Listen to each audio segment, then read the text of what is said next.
ويغفر لكم ذنوبكم والله غفور رحيم.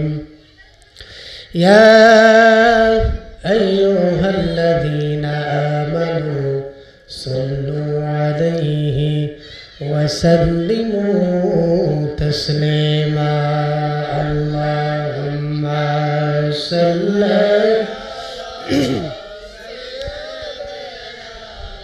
مولانا محمد وعلى آله سيدنا. সবাই জবান করে ফেলি আল্লাহুম্মা সাল্লি আলা মাওলানা মুহাম্মদ ওয়া আলা আলি সাইয়্যিদিনা।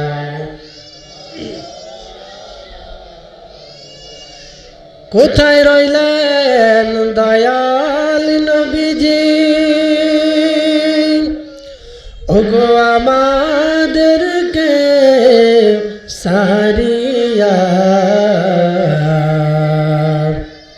अपनी बीने की लब होवे इदराते बसिया।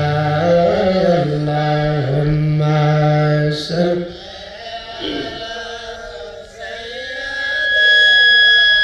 मौलाना मुहम्मद वाला आली।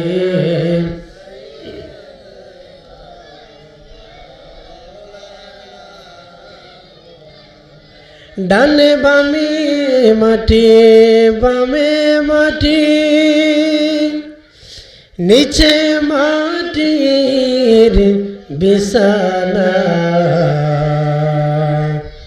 উপরের দিকে চাইয়া দেখো কাঁচা বাঁশের কারখানা। আল্লাহুম্মা সাল্লি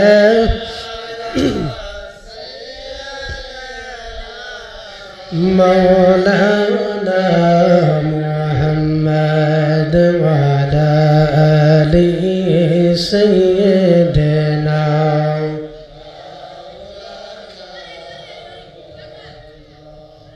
আমরা এখানে আসতে পেরে বসতে পেরে আমরা খুশি নাকি বেজার? সকলে অন্তর থেকে বলে খুশি নাকি বেজার? আরো বেশি আমরা খুশি, যেহেতু একটা মাহফিল, অবশ্যই এটা ভালো জায়গা, তার মধ্যে এখানে তরিকতের চর্চার একটা মাহফিল। আপনি যখন শরীয়তে থাকবেন তখন আপনি কিছুই বুঝবেন না, যখন আপনি তরিকতের পথে চলে আসবেন আপনার লাইন, আপনার চলাফেরা সকল কিছু ভিন্নতায় চলে যাবে। সেই জন্য আমরা এখানে যারা আসছি, আমরা মহামূল্যবান একটা জায়গার মধ্যে এসেছি। আমাদের সকলের জন্য মনের মধ্যে একটা আশা থাকে যে আমরা আখিরাতের কল্যাণের কিছু কথা শুনে এখান থেকে যাইতে পারি। আমরা সকলেরা যে আসেনি, যেহেতু আপনাদের পীর মুর্শিদ আপনাদের কাছে আছে, অনেকজনে আমরা পীর মুরিদি বিশ্বাস করি না, ঠিক না? আপনি যদি এখন বর্তমানের প্রধানমন্ত্রী তারেক রহমানের সাথে দেখা করতে যান, আপনাকে সরাসরি দেখা করতে কেউ দিবে? আওয়াজ করে বলে দিবে? দিবে না। কেন? কারণ প্রধানমন্ত্রীর কাছে যাওয়ার একটা নিয়ম আছে, একটা রুল আছে। ঠিক তদ্রূপ আল্লাহ পাওয়ার একটা মাধ্যম। কোরআনের মধ্যে আল্লাহ বলছেন যে বান্দার যেই কোনো আমল কবুল হয়েছে কিনা এটার কোনো গ্যারান্টি নাই। আমরা যে নামাজ পড়ে আসছি এটা কি হয়েছে বা হয়েছে না আমরা কিন্তু জানি না, জানি না। কিন্তু কাল কিয়ামতের ময়দানে আল্লাহ তাআলা আমাদের যে কোনো একটা ভালো আমলের উসিলা টোকাবে। কি টোকাবে? তার মানে এই উসিলাকে আল্লাহ তাআলা প্রাধান্য দিয়েছেন। সেজন্য আমরা আল্লাহকে পাওয়ার জন্য এখানে একটা উসিলা মাধ্যম ধরার জন্য এখানে এসেছি, ঠিক না? আপনারা অনেক আলেম ওলামার থেকে শুনেছেন যে একজন হক্কানি আলেমের দিকে তাকাইলে সগীরা গুনাহ মাফ হয়ে যায়। সুবহানাল্লাহ। আপনারা সকলে জানেন দিল্লির শাহী জামি মসজিদ ওই সময়ের একজন খতিব ছিলেন। উনি যখন খুতবা দিতে বসতেন উনি একটা ঘোমটা দিয়ে বসতেন। তো হুজুর আলোচনা করেছে যে হক্কানি আলেমের দিকে তাকাইলে সগীরা গুনাহ মাফ হয়ে যায়। কিন্তু দেখা গেল হুজুর যখন বসে লক্ষ লক্ষ মুরিদান সামনে নিয়ে বসে, কিন্তু হুজুর যখন ঘোমটা দিয়ে বসে মুরিদানের মনের মধ্যে কৌতূহল জেগে গেল, কিরে হুজুরে বলছে হক্কানি আলেমের দিকে তাকাইলে সগীরা গুনাহ মাফ হয়ে যায়, কিন্তু হুজুর তো ঘোমটা দিয়ে বসে আছে, আমাদের কবিরা গুনাহ মাফ হবে কিভাবে? এক মুরিদ জিজ্ঞেস করলো, হুজুর আপনি বয়ান করেছেন, নসিহত করেছেন যে হক্কানি আলেমের দিকে তাকাইলে সগীরা গুনাহ মাফ হয়ে যায়, কিন্তু আপনি কেন ঘোমটা দিয়ে বসে থাকেন? আল্লাহর ওলি হেসে বললেন, এই প্রশ্নের জবাব তুমি আগামী সপ্তাহে নিয়ে যাবে। তার আগে এই মুরিদকে ডেকে এনে বলছে, তোমার মনের যে প্রশ্ন উত্তর চাও? বলছে হ্যাঁ হুজুর চাই। নাও। ঘোমটাটা উঠাইয়া মুরিদের মাথার মধ্যে দিয়ে দিলেন। মুরিদ এই ঘোমটা দেওয়ার সাথে সাথে দেখলেন এই হাজার হাজার মানুষের সামনে মানুষ নামাজ পড়তে আসছে, মসজিদের মধ্যে বসে আসে, কিন্তু মুরিদে যখন ঘোমটাটা দিল, ঘোমটাটা দেওয়ার সাথে সাথে পীর সাহেব আবার এনে বলল, আইনা বলতেছে তুমি ঘোমটার নিচে কি দেখলা? এটা দেওয়ার সাথে সাথে কি দেখলা? বলছে হুজুর আমি তো দেখতেছি যে এত মানুষ এখানে বসে আছে, তার মধ্যে কাহারও চেহারার মধ্যে বানরের চেহারা, কাহারও চেহারার মধ্যে অনেক প্রাণীর চেহারা ভাইসা উঠছে। আল্লাহর ওলি বলতেছে যে আমার বড় লজ্জা লাগে, আমার বড় আফসোস লাগে ওইসব মানুষদেরকে দেখলে, সেজন্য আমি ঘোমটা দিয়ে বসে থাকি তাদের লজ্জার থেকে বাঁচার জন্য। সুবহানাল্লাহ। সেই জন্য আপনারা এখানে আলেম ওলামাদের যারা আসবে, আপনাদের পীর মুর্শিদ বসে আছে, ওনাদের দিকে তাকাইলে আপনাদের সগীরা গুনাহ মাফ হয়ে যায়। সুবহানাল্লাহ। সেই জন্য আমি বলবো এখানে যারা আপনারা বসছেন অন্তরটাকে ঠিক করে বসবেন। মুনাফিকের মতো যদি বসেন কিছুই হাসিল করতে পারবেন না। আপনার মনের মধ্যে ওই ঘুল অন্য অন্য প্রাণীর মতো চেহারা ভাইসা উঠবো আল্লাহর দরবারে। আমরা আল্লাহর কাছে দোয়া করি আল্লাহ তাআলা যেন আমাদের কাউকে আজকে মাহরুম না করে। সবাই বলি আমিন। আমরা একটু জিকির করি লা ইলাহা ইল্লাল্লাহ, লা ইলাহা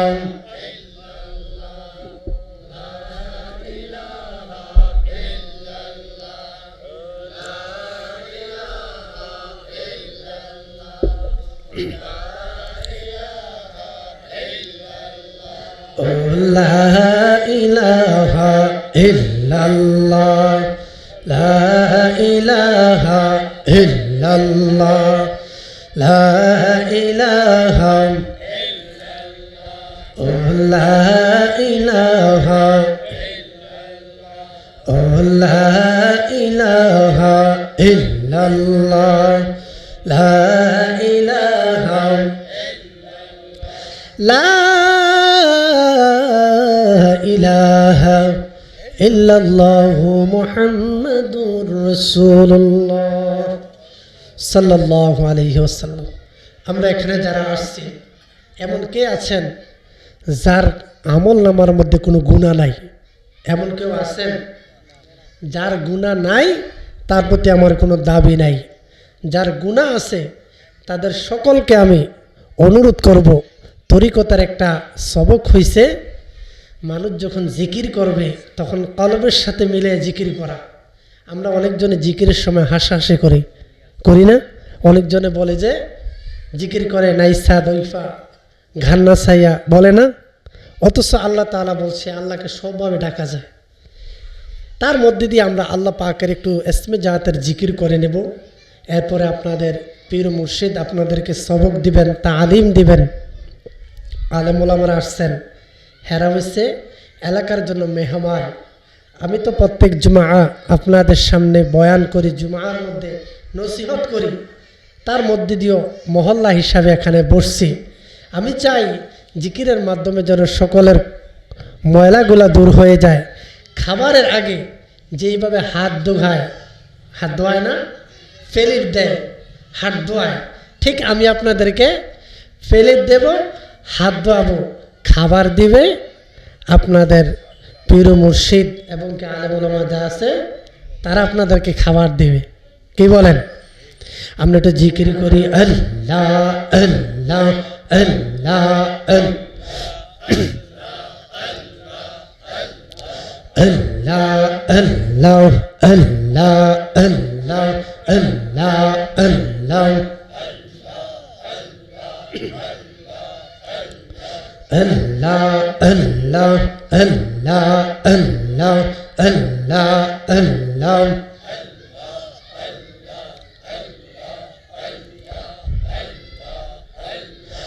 Allah, Allah, Allah, Allah, Allah, Allah, Allah, Allah.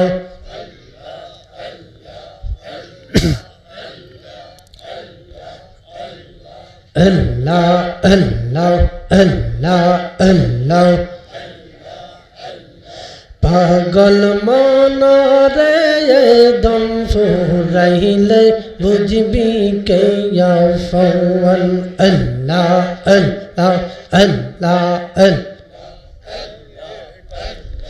আল্লাহ রাসূল আপন তোমার, তাদেরকে কইর শরণ।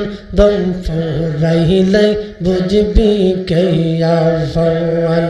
আল্লাহ আল্লাহ আল্লাহ আল্লাহ আল্লাহ আল্লাহ আল্লাহ। রহমাতাল লিল আলামিন কান্দেন নবী রাত দিন, পাফি তাফি উম্মতের কারওয়া ও নেরিয়া।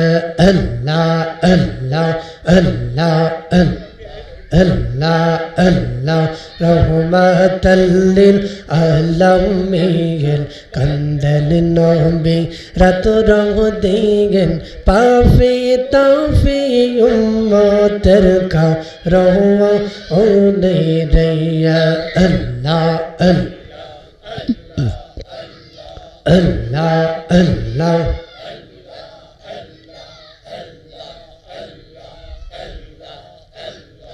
Allah, Allah, Allah, Allah.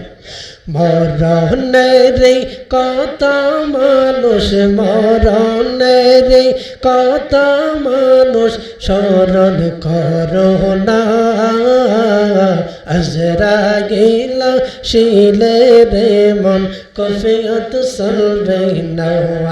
আল্লাহ আল্লাহ আল্লাহ আল্লাহ আল্লাহ আল্লাহ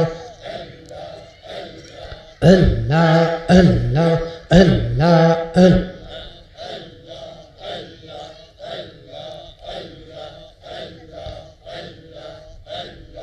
अपने मेहरबान गो नबी अपनी दया बहान ओ गो नबी अपनी दया बहान। अल्लाह अल्लाह Allah, Allah.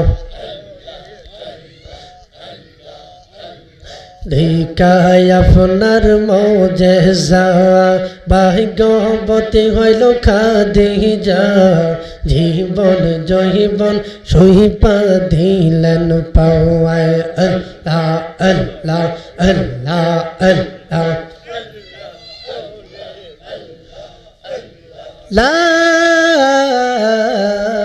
ইলাহা ইল্লাল্লাহ মুহাম্মাদুর রাসূলুল্লাহ সাল্লাল্লাহু আলাইহি ওয়াসাল্লাম। সবাই বলি আলহামদুলিল্লাহ।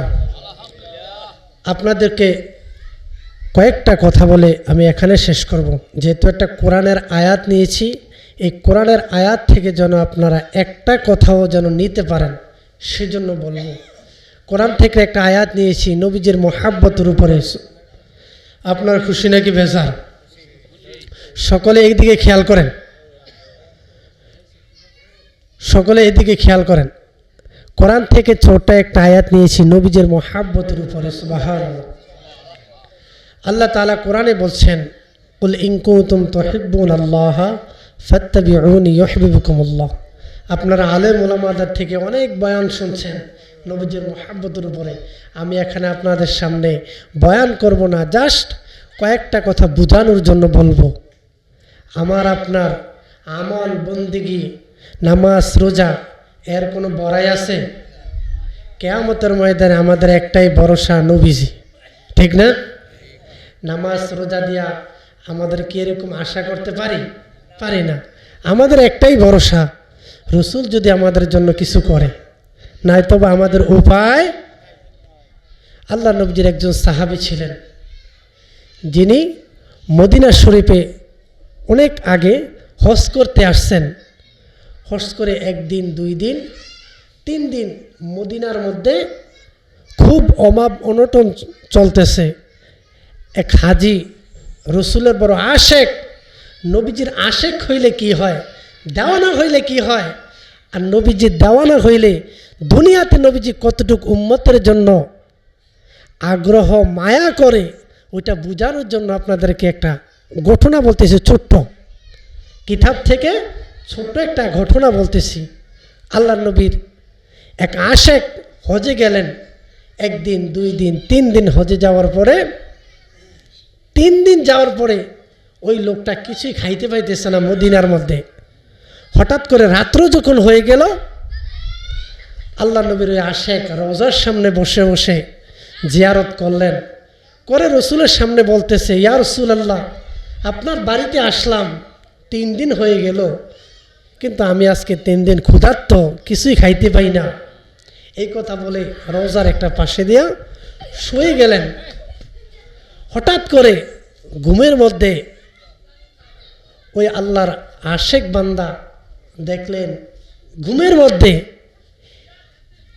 হজরতে আবু বকর, হজরতে ওমর, হজরতে আলী তার আগমন করতেছেন।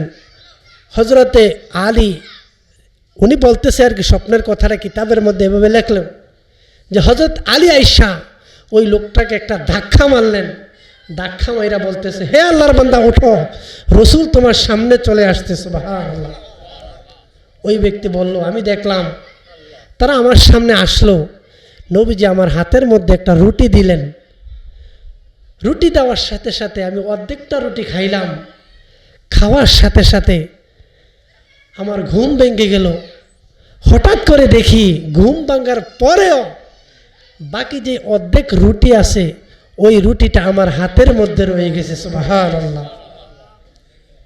তার মানে রসুল শুধু আপনার জন্য কবরে, হাসরে, মিজানে আপনার দুঃখ বুঝে এমনটা না, আপনার দুঃখ দুনিয়া তো বুঝে। সুবহানাল্লাহ। এটা কিতাবের মধ্যে এমন আসছে। সেই জন্য কোরআনের আয়াতরা নিয়েছিলাম নবীজির মোহাব্বতের উপর। আপনি যখন নবীজিকে মোহাব্বত করবেন, ভালোবাসবেন, নবী আপনার জন্য মোহাব্বত করবেন, ভালোবাসবেন।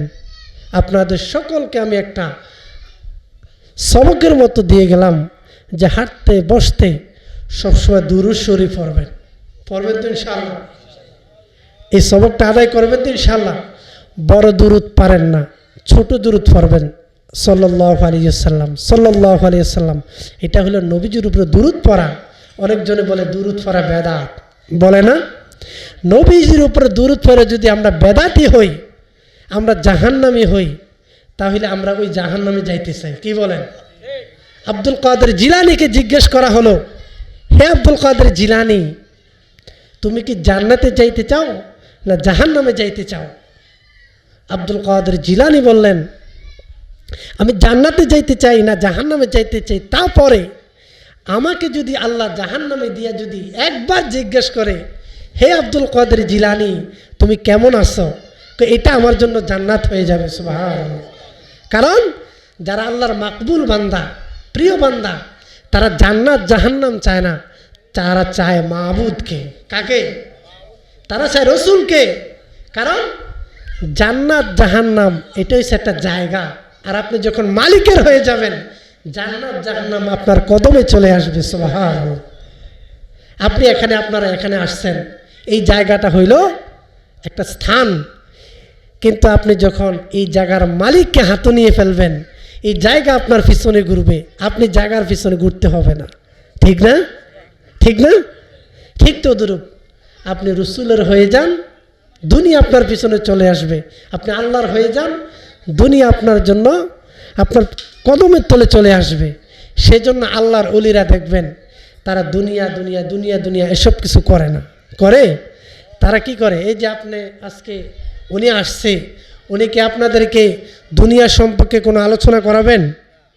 উনি দুনিয়ার টাকা কীভাবে কামায়, ধান কীভাবে রোয়, এগুলা শিক্ষা দিবে? দিবে না। তারা শিক্ষা দেয় কি? আল্লাহ এবং রসুলকে, আর রসুলকে আল্লাহকে যে পেয়ে যায় তে দুনিয়াও পেয়ে যায়, আখেরাতও পেয়ে যায়। একটা কথা আছে যে কান টান দিলে মাথা আসে। ঠিক না? ঠিক আপনি যখন আল্লাহ এবং রসুলকে খুশি করবেন দুনিয়া এবং আখেরাত আপনার কদমের তলে চলে যাবে। সেই জন্য এখানে আলেম ওলামা বসে আছেন, আপনাদেরকে মেসেজ স্বরূপ দুই একটা কথা বললাম। আল্লাহ তাআলা যেন আমাদের সকলকে কথাগুলোর উপর আমল করার তৌফিক দান করে, সবাই বলি আমিন। আর সর্বপ্রথম এই বর্তমান জামানায় সবচাইতে ফিতনাবাজ কিছু আলেম আমাদের মতো আছে। ঠিক না?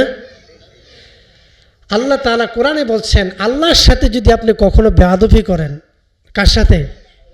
সকলে কথা বলি, কার সাথে? আপনারা কি ঘুমাইছেন? এতলা মানুষ কথা বলতেছেন, আমাদের ভিতরে যদি রসুলের প্রেম ভালোবাসা থাকে আওয়াজটা কিন্তু আরো বেশি হওয়ার কথা। ঠিক না?